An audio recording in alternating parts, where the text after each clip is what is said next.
if somebody is doing something that is useful to the rest of society, I think that's a good thing. Like, it doesn't have to change the world. Like, if you're doing something that has high value to people, and frankly, even if it's something, if it's like just a little game or some improvement in photo sharing or something, if it has a small amount of good for a large number of people, I think that's fine. Like, stuff doesn't need to change the world just to be good. My advice, if somebody wants to start a company, is they should bear in mind that the most likely outcome is that it's not going to work, and they should reconcile themselves to that strong possibility.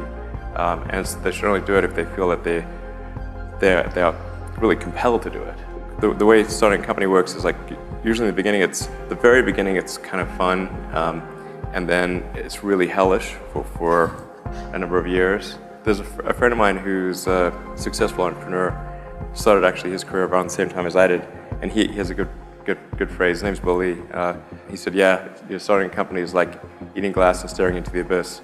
And if you don't eat the glass, you're not going to be successful." A lot of life in general, in any job, there's like, you have to do your chores. There's...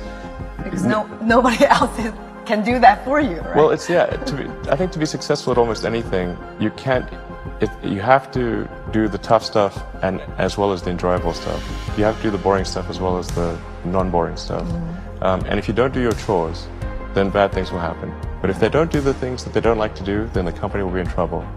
Like, you have to, you basically, like, it's more fun to cook the meal than to clean the dishes. Okay, but you need to clean the dishes.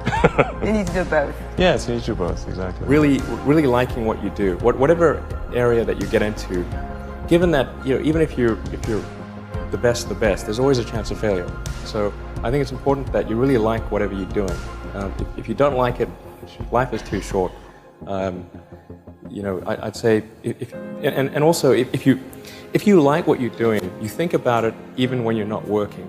It's something that your mind is drawn to, and if you don't like it, you just really can't make it work, I think. The odds of you losing the money that you've invested or your friends have invested is pretty high. I mean, those are just basic facts.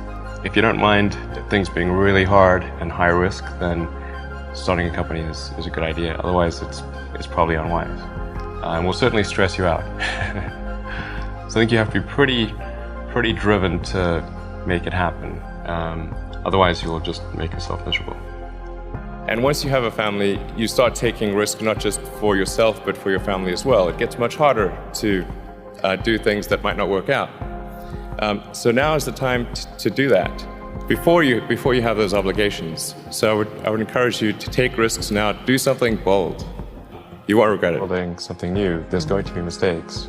And it's important to recognize those mistakes, acknowledge them, and take corrective action. And the success of a company is very much more about how quick are you to fix the mistakes, not will you make mistakes. Or admit mistakes. Absolutely. Yeah. And if you see the difference between a startup that is successful and one that is not, and it's because the successful one, they both made mistakes, but the successful one recognized the mistakes, fixed them very quickly, and the unsuccessful one tries to deny that the mistakes exist. Yeah, I mean, it's not like I like failure. I mean, who likes failure? It's terrible. But if you only do things that are certain to succeed, then you're only going to be doing very obvious things. I mean, I think there's like some entropic basis for this. Like, there are many more ways to fail than to succeed. So you have to explore. I mean, particularly like for a rocket, there's like 1,000 ways a thing can fail, and like one way it can work. So you could have a lot of rocket failures to explore all the ways in which you could fail. So failure is not a big stigma. So it's like if you try hard and it doesn't work out, that's okay.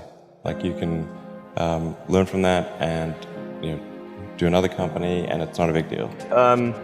It's very important to seek out, to actively seek out and listen very carefully to negative feedback. And this is something that people tend to avoid because it's painful. Yeah. But I think this is a very common mistake, is to not actively seek out and listen to negative feedback. A well thought out critique of whatever you're doing is as valuable as gold. And you should seek that from everyone you can, but particularly your friends. Usually your friends know what's wrong, but they don't want to tell you because they don't want to hurt you. So they'll say, oh, I wouldn't encourage my friend, so I'm not going to tell him what I think is wrong with this product. Yeah. It doesn't mean your friends are right, but very often they are right. And you at least want to listen very carefully to what they say.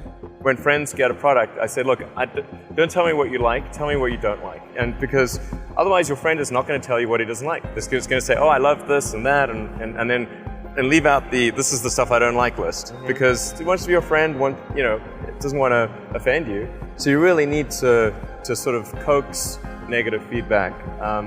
And you know that if somebody is your friend, or at least not your enemy, and they're giving you negative feedback, then they may be wrong, but it's coming from a good place. And sometimes even your enemies give you good negative feedback. Creating a company, or if you're joining a company, the most important thing is to attract great people. So either join a group that's amazing, that you really respect, or if you're building a company, you've got to gather great people. I mean, all a company is a group of people that have gathered together to create a product or service. And so depending upon how talented and hardworking that group is, and the degree to which they are focused cohesively in a good direction, that will determine the success of the company. So do everything you can to gather great people if you're creating a company. When you hire people, or really what you're trying to, when you hire people, that just means you're convincing people to join you in the endeavor.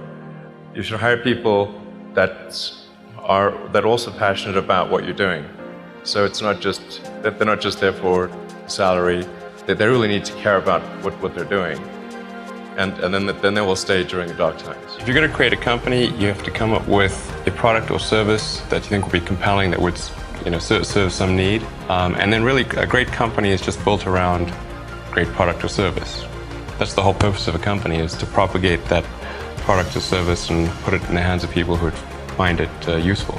And so I think that's the main thing, is try to think of the most useful thing you could do for your fellow human beings, and then a company is the process of scaling that up and in scope, increasing that in scope and scale. When you're trying to create a company, what you're really trying to do is organize a group of people to do something useful. Something useful is as measured by other people who are the consumers of your products and services. This may seem like an obvious thing, but often people will organize groups into a company that doesn't produce something useful.